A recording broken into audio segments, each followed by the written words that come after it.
tubaye ikaze ndetse n'iya YouTube channel yanyu ya Pav Entertainment.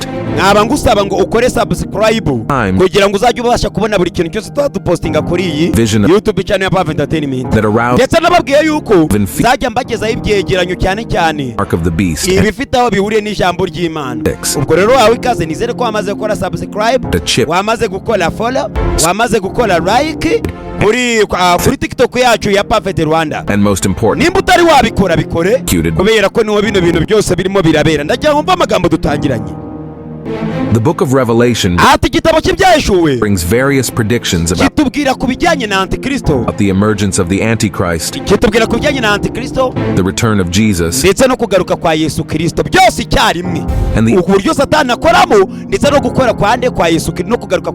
the end of times here on earth.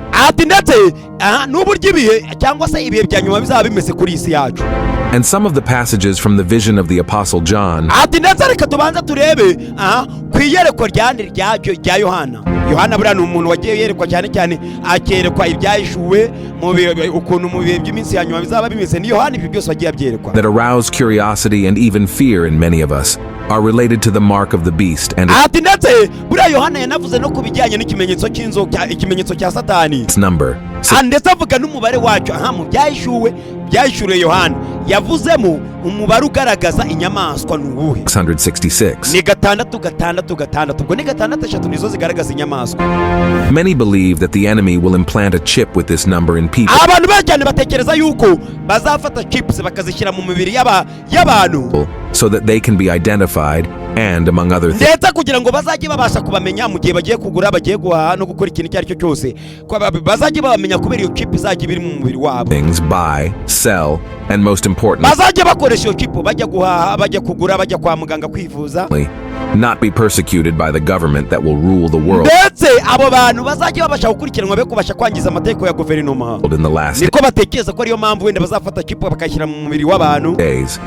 But after all, what is the truth behind this story of the atariko byanga byakunda hari ukuri kwihisha inyuma y'ibi byose. Impamvu uriya mubare wanditswe mu byahishuwe ibice mu byahishuwe gatandatu, uwo mubare bawita gatandatu byanga byakunda mubare hari ikintu hatse mark and number of the beast that we will see in this ndetse uwo mubare hari n'impamvu bawise ngo ni umubare w'inyamaswa n'ikimenyetso cy'inyamaswa. But before that, please mbere yuko dukomeza tureba ibyo bintu dukurikirana tubireba bimeze bite, subscribe to my reka mbasabe mukore subscribe kuri channel yanjye ya Pav Entertainment, notification bell to be ndetse mukore no kora akamenyetso ka notification iranzogera iri ku ruhande, notified by YouTube as soon as I post. Ndetse mukore subscribe kugira ngo muzajye mubasha kubona buri kiganiro tuzadushyira kuri online, kuri video, kuri TikTok, kuri YouTube yacu. Okay, sibyo murakoze cyane. So let's get started. Ahubwo reka dutangire ikitaraganya ko kanya. It is true that the Bible mentions a certain mark of the beast associated with the number buriya ni ukuri Bibiliya yagerageje kuvuga ku kimenyetso cy'inyamaswa of its name. Icyo kinyamaswa kizagishyirwa, icyo kimenyetso kizagishyirwa ku ruhanga rw'umuntu cyangwa se ku kiganza 666. Uwo mubare kandi bavuze yuko ari gatandatu nicyo kimenyetso cya Satani kizashyirwa ku ruhanga rw'abamwemera. Bagize ngo ni ikimenyetso cy'inyamaswa. See what is written in Revelation chapter 13. Ariko reka mbanze babwire ubundi wareba ibyanditse mu byahishuwe. Mu byahishuwe ibice 13 umurongo wa 16 kugeza 18 handitswe ngo iki? Mentions a certain mark. Ndagira noneho ngo tubanze dusome ibyanditse mu byahishuwe ibice 13 umurongo wa 10 na kangahe, umurongo wa 16 kugeza ku 18. Ndagira ngo mvuko handitse umurongo ni wa 10 na kangahe, ibice 13 umurongo wa 16 kugeza kuri 18. Haranditse ngo itera aboroheje n'abakomeye n'abatunzi n'abakene n'ab'umudendezo n'ab'imbata, sibyo, gushyirwaho ikimenyetso ku kiganza cy'iburyo cyangwa mu ruhanga, kugira ngo hatagira umuntu wemererwa kugura cyangwa gutunga keretse afite icyo kimenyetso cyangwa izina rya ya nyamaswa cyangwa umubare w'iryo zina. Aha niho ubwenge buri. Umva amagambo, ufite ubwenge aba ari umubare w'iyo nyamaswa, kuko ari umubare w'umuntu kandi umubare wabo ni wayo iyo nyamaswa ni 366. Aho turasanga mu byahishuwe ibice 13 guhera ku murongo wa 16 noneho kugera ku murongo wa 18 ni kwanditse ikimenyetso umubare uragaragara ni 666.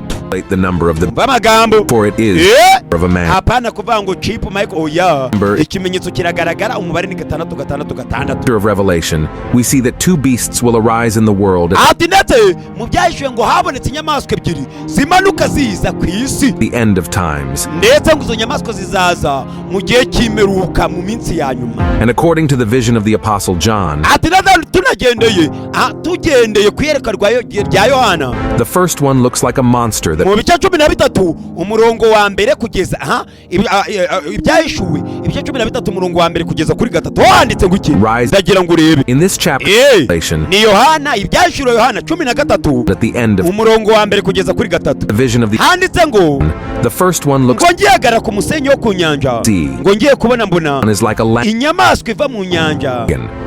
Iyo nyamaswa yari ifite amahembe 10 n'imitwe 7 ku mahembe yayo hari ibisingo 10 no ku mitwe ku mutwe yayo hari amazina yo gutuka Imana.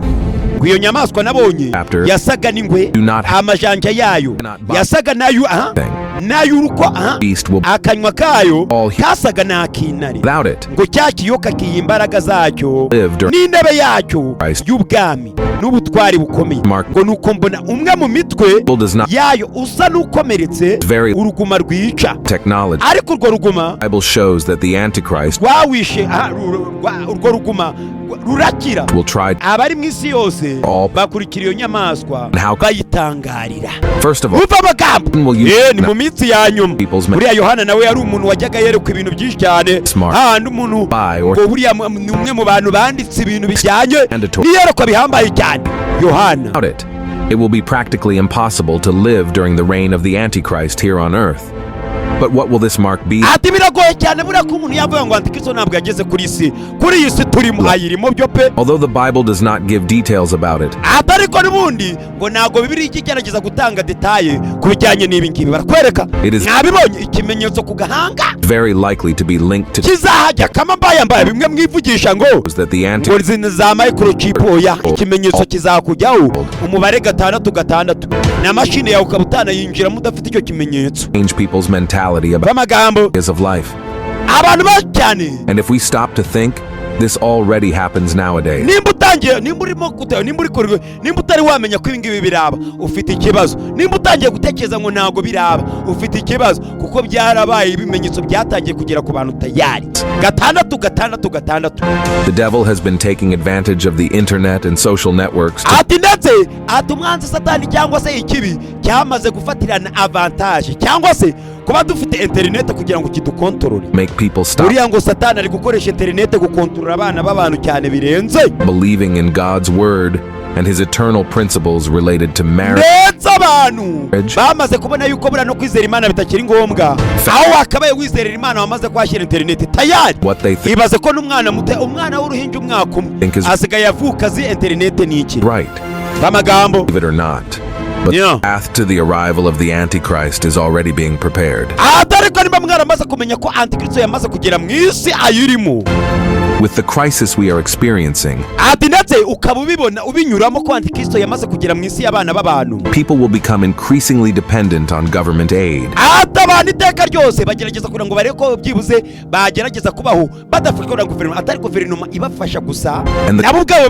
global instability will make them seek a capable leader ngo mbabwire yuko agiye kugera igihe runaka ubwo hano abantu bamwe baragereza kwa leta niyo yifitiye amafaranga mu dusanduku twayo, bavuga ati leta muduha amafaranga natwe twirira ayo mafaranga mu bitse mu mabanki akora iki. Ibyo bizatera akavuyo ku isi uburyo leta ubwayo kuba yakemura icyo kibazo ni igihe kizabaho leta kugira ngo ikemure ikibazo cy'abaturage bizayigora.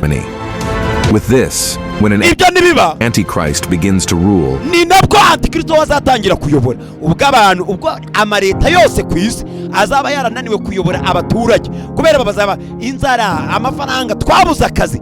antikristo azahita yigaragaza noneho we aze nk'umucunguzi wabo. He will convince leaders from all countries that azagerageza yumvisha abaturage abayobozi bo mu bihugu byose bitandukanye with him at the forefront of ni muri Daniel 27 politics and the economy, ndetse azagerageza kubereka ko ibibazo bafite by'ubukungu ibyo yabasha kubikemura antikristo.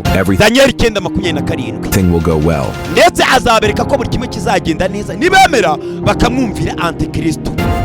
Have you noticed that the technological advances that ese waba waramenye yuko tekinoloji yamaze gufata urundi rwego have been happening in recent years are moving towards this prophecy about the Antichrist's world ndetse tekinoloji yari buriya ngo nimba mutabizi government ngo ishobora kuba igiye gufasha akorohereza antikristo kuba yaza akayobora isi. iyi tekinoloji mubona very soon? Paper money will no longer be used. ndagira ngo mbabwire ko vuba ahangaha ikintu cyitwa ifaranga, aya mafaranga mubona y'ibipapuro bita ngo ni paper money ntabwo azaba agikoreshwa. Supermarkets and all other segments of commerce will ntabwo bizakorera kujya muri supermarket ngo ugiye kugura ikintu ufite amafaranga mu ntoki zawe nta muntu uzayemera accept encrypted currencies such as Bitcoin. amafaranga azajya aba yemewe nayamwumva ngo ni nayo bita ngo ni cryptocurrency cyangwa se amafaranga bita ngo ni amafaranga agendanwa ku makarita ya banki, aya bita ngo ni Visa card, Master credit card as a form of na za ATM. ayo mafaranga niyo azajya akoreshwa yenyine. bivuze ko ifaranga ry'inote ni muri Daniel 9:27 biranditse ifaranga ry'inote cyangwa ry'ibiceri nta gaciro rizaba rifite.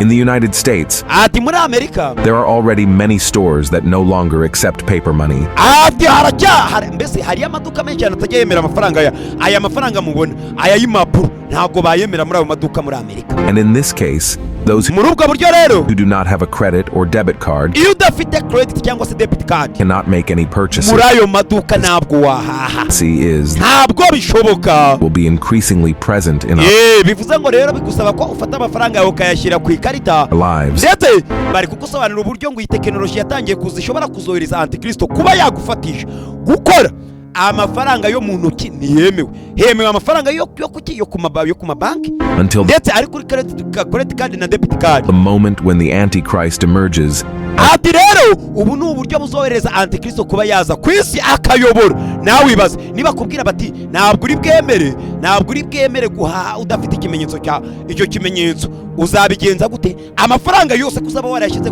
kuri banki ukoresha credit card, kandi credit card izabikorana n'icyo kimenyetso cya 666 as the leader bitemewe rero of a new world ubwo hita utangira ubimenye yuko utazemererwa guhaha mama we. order. ndetse reka turebe agerageza wisomere we mu byayishuwe ibice 3:10 kugeza kuri 11. ese handitse ngo kireka manze reka ngi mbasomere 3:10-11. Church of Christ was ati ndagira ngo mvi haranditse ngo ni ibyashuwe ibice 3:10 kugeza 11. haranditswe ngo kuko witondeye ijambo ryanjye, sibyo? kuko witondeye ijambo ryo kwihangana kwanjye, nanjye nzakurinda igihe cyo kugeragezwa, sibyo?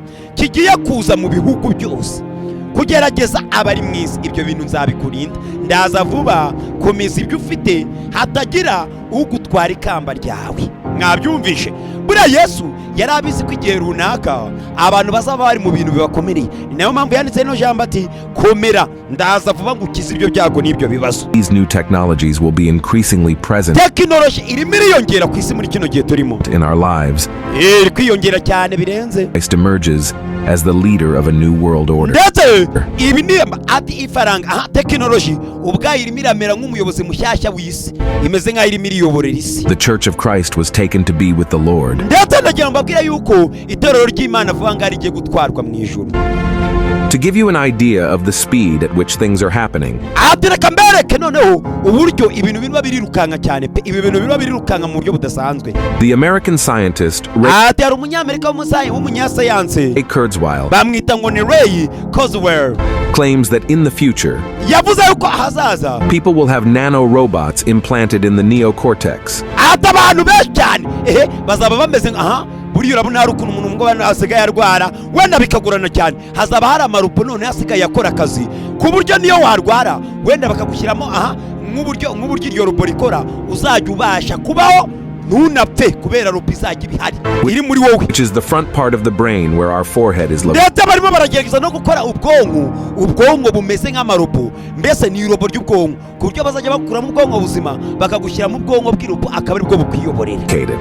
wowe ntabwo ubundi mpamvu umuntu asaza ubwonko, urumva ubwonko bw'irobo bwasaza gute? And according to this researcher, in jewe ngendeye kuri ubushakashatsi 20 years, mu myaka 20 iri imbere yonyine, we will no longer need our cell phones to communicate ntabwo bizaba biri ngombwa ngo dukenere amatelefone kugira ngo tubashe gukominikana na bagenzi bacu, access the internet. ndetse nta nubwo bizaba ari ngombwa kugira ngo tujye kuri internet dukoresheje amatelefone. We will use only our thoughts, tuzajya dukoresha icyo bita intekerezo, based on the data provided by the ndetse bizaba bigendeye ku bwonko badushizemo bw'amaroboti. tuzajya tuba dufite ubwonko bw'amarobo, uzajya wibaza bafata akantu, ntabwo ari ubwonko bazagukuramo, oya, bazajya bafata akantu kameze nka chip bagashyira mu bwonko bwawe, ubwonko bwawe bwose buhite buhinduka nka internet. nukenera guhamagara uvuga ati ngiye guhamagara bibi gihangange, ubivuge mu bwonko bwawe, uhite uhamagara bibi gihangange nta n'ikintu muvuze kandi muvugane, as it will be directly aligned with our mind. ndetse azajya aba ari ku murongo direct ako kanya muhite muganira. Of course, we cannot say for sure that this vaccine or this nanoroBot ntabwo natwe ubwacu twavuga yuko ibi bintu natwe ubwacu tutazaba turi amarubu, tuzaba turi amarubu. nawe wibaze nimba wakenera umuntu ugahita uhamagara se hakurya, be the mark of the beast kuba waba rubu ntabwo ari ibintu bigoranye. none nimba bazafata microchip bagashyira mu bwonko bwawe, ubwonko bwawe bukaba nk'ubw'irobo, bugahita bubika data ibihumbi n'ibihumbi bya interinete by'amakuru, ni gute kuba bagushyira ikimenyetso 666 ari byo bintu mubona bikaze kuba babigushyiraho? biroroshye cyane, ntabwo bazagushyiramo microchip, ahubwo bazagushyira ikimenyetso kigaragara, ndetse ubyemere ujyange uzabyemera ikimenyetso kikujyeho. After all, everything indicates that it will be presented to the world after the emergence of the Antichrist. ati muri icyo gihe ni nabwo abantu muzatangira kuvuga ati noneho ibyo twize ko ari ukuri, Antikristo ari ku isi, dore n'ikimenyetso cye cyamaze kongeraho. mwirinde ntaje muri ikimenyetso kitazakujyaho cya Antikristo. But there is no doubt that these technological advances we are seeing today are ntabwo ari ibintu bikaza cyane kuba tekinoloji turi kubona muri kino gihe leading to this. ndetse ubwayo irimo iradutegurira ko ikimenyetso kutujyaho ari ibintu byoroshye cyane pe, biroroshye. And more than controlling people's finances, ndetse biragoye cyane kuba wakontorora amafaranga y'abantu, allowing them to buy things, ndetse kuba mwihangane gato cyane, ati biroroshye cyane mu gihe cyose waba uri gukontorora finance cyangwa se amafaranga y'abantu, kuba wakubakontorora ni ikintu kiba cyoroshye cyane mu gihe amafaranga yabo yose uyafite mu mufuka wawe. I believe that the mark of the beast, njyewe ndizera yuko ikimenyetso cy'inyamaswa, which could be a microchip or nanocomputer, ndetse gishobora kuzaba ari microchip cyangwa se atari, ariko ntabwo cyaba computer, ibyo ntabwo ari, wenda yaba microchip yajya mu ruhanga rwawe igahita imurikamo wa mubare 666, cyangwa se wafata umutwe wawe wawurebeshe nko ku cyuma runaka ATM ya 666 ikagaragara. reka njyewe nizere ko ari microchip. n'uyu mugabo arimo arabivuga bamwita Antonio. Antichrist and his government absolutely all the information about the human. Antikristo ubwe azaba afite amakuru yose wowe akugenga, we nk'umuntu amakuru yawe Antikristo azaba yabitse. none se muri kino gihe ko umuntu wese amakuru yasigaye aba ari ku mbuga nkoranyambaga, internet, aba ariyo, kandi ngo umuntu uzakontorora internet, umuntu ukontorora internet buriya abakontorora n'ubuzima bwawe, as well as control their brain, umuntu ukontorora internet abakontorora n'ubwonko bwawe, mwabyumvise, and influence all their decision making, ndetse abanakontorora ibitekerezo byose ufata, imyanzuro yose ufata, umuntu ukontorora internet ukoresha buriya ngo ababikontorora. And that's where millions and millions of people will be niyo mpamvu miliyoni n'amamiliyoni y'abantu lost, because the Antichrist will yamaze kubura do everything necessary to kubera ko Antikristo arimo arakora buri kimwe cyose gishoboka keep them away from God's word, kugira ngo mwebwe nk'abana b'abantu abagumishe kure y'ijambo ry'Imana, ahubwo abegereze internet. nicyo kintu Antikristo arimo arakora, and not repent of their sin. ntabwo arigaragaza pe, ariko arimo aragerageza Bibiliya mwishyire hakurya kure cyane, ariko noneho internet ibegere cyane kurushaho. Receiving this mark of the Antichrist, ndetse nibwo buryo bwiza arimo arabona ashobora kuzakoresha akagushyiraho ikimenyetso cye utanavuga ngo hoye. It's because the beast will offer many benefits to ati ukubera yuko inyamaswa those who accept iriya nyamaswa cyangwa se kibi antikristo being yo irimo iratanga ikintu kigaragara, iyerekana ibintu bigaragara pe marked. bigaragara cyane mu gihe abakozi b'Imana bano bahanuzi Imana ibyiduha biba biri kure cyane nta nubwo tuba tubibona, gusa tuzabibona sibyo, ariko antikristo ibyo agaragaza biba biri hafi aho ngaho ako kanya, ntabwo biba biri ngombwa ngo ujye kuri ubibone. Leaving a great faith from this new ruler. Ndetse icyo arimo arakora arimo aragerageza gutanga kwizera guhambaye cyane kugira ngo ategurire hazaza he, azaze nta mahitamo ufite kuko uzaba warizeye ibyo yaguhaye, and that their lives will be much better with this technology. Ndetse abantu benshi cyane bamaze kwishimira iyi tekinoloji, ni nayo mpamvu kwikura mu maboko ya Satani bigoranye. However, in reality, all of this will be a great deception, because accepting the mark of the beast will mean agreeing with all the blasphemies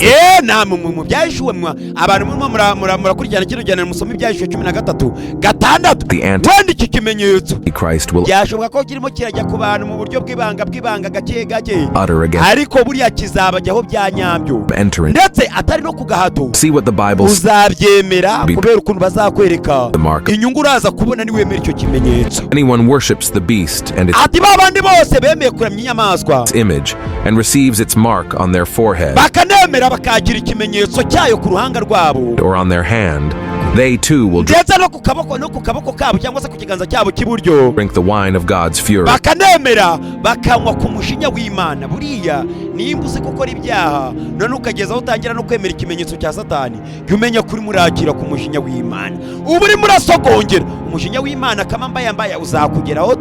Which has been poured full strength into the cup of his wrath. They will be tormented with burning sulfur in the Lamb.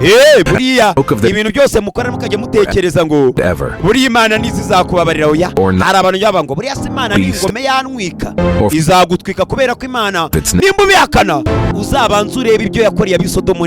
except being of the great tribulation, they survive on earth during the Antichrist's rule.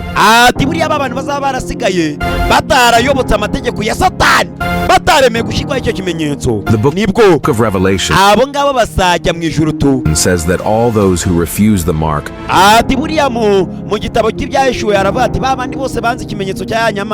and do not bow down to the enemy's power for the sake of Jesus will be persecuted and killed. But the good news is that even though they lose their earthly lives, these people will gain eternal salvation. And the Bible also says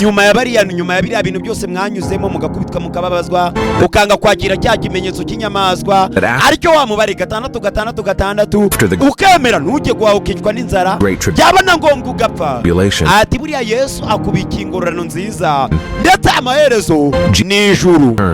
defeat the Antichrist and establish his government of peace in this world. Beginning of a glorious make Jerusalem raise it above the hill. Bow down to the Antichrist and died defending and preaching the word of God.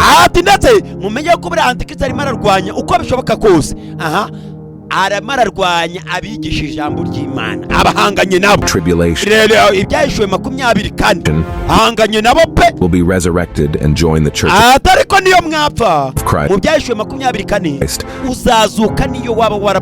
that was proposed by the end, and all of them will join to reign on earth with the Lord until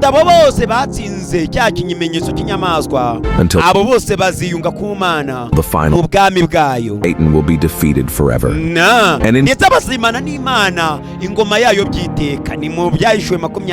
conclusion,